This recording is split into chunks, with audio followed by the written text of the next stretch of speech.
I would not bother showing this film to any woman. They would never understand it. This is men's business. Serious men's business.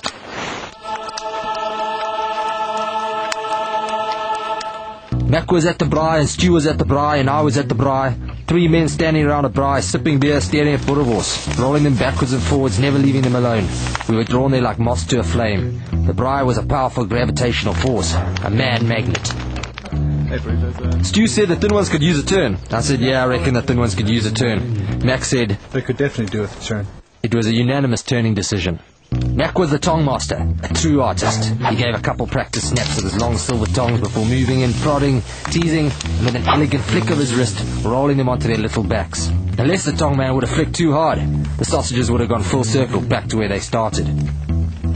Kevin was passing us. He heard the siren song sizzle of the sausages. The braai was calling, beckoning. We said how's it and began the braai shuffle. Mac shuffled to the left, Stu shuffled to the left, I shuffled to the left, Kevin slipped in beside Stu. We sipped our beers. Now there were 4 of us staring at the burry. Mac gave me the nod, my cue. I was the second in command. I had to take the raw sausages out of the plastic bag and lay them on the braai. The chipolatas were tiny. They could easily slip down between the grill, falling into the molten hot netherworld below. Carefully I laid them sideways across the grill. Mac snapped his tongs with approval. What do you ever think? Good work. Nice one.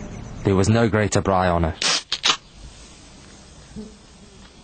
Luke came along. The irresistible lure of the braai had pulled him in too. How is it? Hey.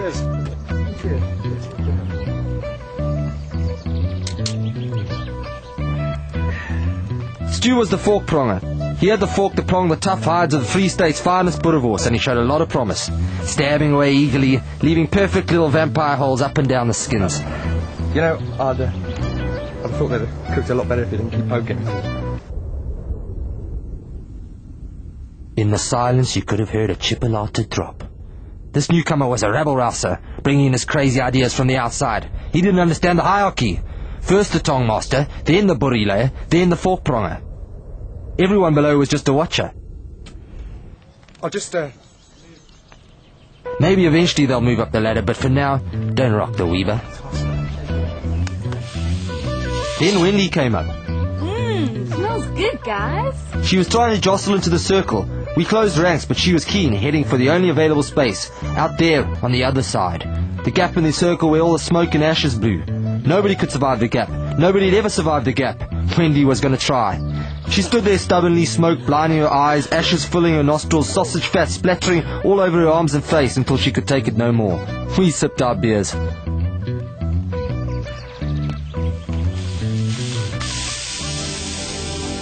And then Mac handed me his tongs. I knew what was happening. I'd waited a long time for this moment. The abdication. The tongs weighed heavy in my hands, firm in my grip.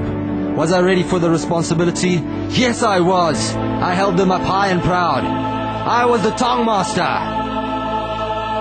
But only until Mac got back from the toilet.